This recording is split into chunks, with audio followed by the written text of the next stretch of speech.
தமிழ்நாடு வணிகர் சங்கங்களின் பேரமைப்பின் தலைவர் விக்ரமராஜா தற்போது செய்தியாளர்கள் மத்தியில் பேசி வருகிறார். நேரலையை பார்க்கலாம். முதல்வர் அவர்கள் அனைத்து அரசியல் கட்சி தலைவர்களையும் பொதுமைப்பு நிர்வாகிகளும் அழைத்து ஆலோசனை பற்றிய அவ்வப்போது கர்நாடக மாநிலத்தில் உடனடியாக அனைத்து அரசியல் கட்சிகளும் அழைத்து ஒருமுகத்தோடு செயல்படுகின்றார்கள். அந்த நிலையை தமிழகத்தில் மாண்புமிகு முதல்வர் அவர்கள் உருவாக்கப்பட்டு உடனடியாக பிரதமரை சந்திக்கக்கூடிய வாய்ப்புள்ள முதலமைச்சர் நமது முதலமைச்சர். அந்த அடிப்படையில் மரியாதைக்குரிய பிரதமர்களை சந்தித்து தீர்வு காணுவதற்கு இந்த அமைப்பினுடைய கூட்டமைப்பினுடைய நிர்வாகிகளும் வலியுறுத்த கடமைப்பட்டிருக்கிறோம்.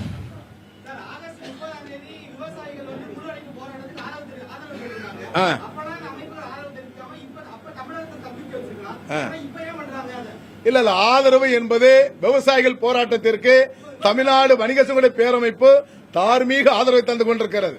நாங்கள் ஆதரவு இல்லை என்று தலைவரை மேடையில் வச்சுட்டே சொல்றோம். எங்களை அவர் புறந்தள்ள முடியாது. ஆதரவு கொடுக்காமல் ஒருபொழுதும் அல்ல. ஆனால் கடையடைப்பில் மட்டும் நாங்கள் சில கோரிக்கைகளை வலியுறுத்தி இருக்கிறோம். கடையடைப்பில் சில நேரங்களில் பங்கேற்க முடியாவிட்டாலும் அவர்கள் நடத்துகின்ற ரயில் மறியல் போராட்டமாக இருந்தாலும் சரி, சாலை மறியல் போராட்டமாக இருந்தாலும் சரி, சிறைநிரப்பு போராட்டமாக இருந்தாலும் சரி, அனைத்திலும் எங்களுடைய மாவட்டத்துடைய நிர்வாகிகள் பங்கேற்றிருக்கிறார்கள். அதில் எங்களுக்கு மாற்று கருத்து கிடையாது.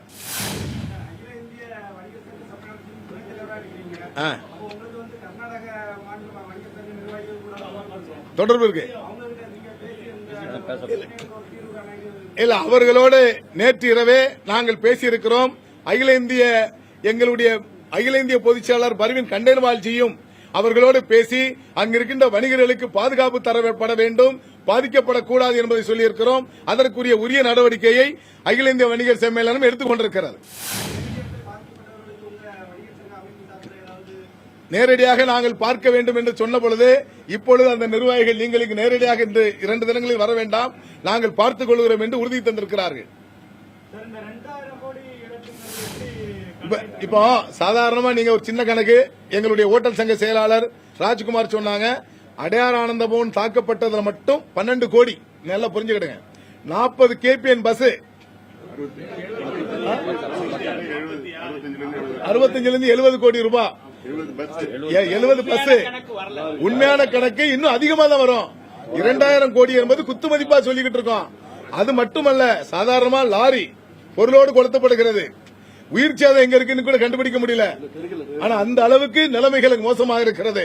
அதை கருத்தில் கொண்டுதான் இந்த கடையடைப்பு போராட்டம் என்பது இது ஒரு வாழ்வாதாரமான போராட்டம், உயிர் காக்குகின்ற போராட்டமாக நடத்தக்கூடிய சூழலில் தான் இதை நாங்கள் ஏற்படுத்தியிருக்கிறோம்.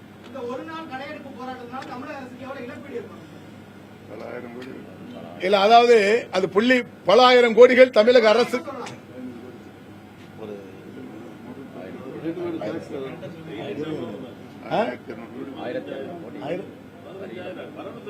இல்ல வரவு 15,000 கோடி வரவு அரசுக்கு தேவை வரி.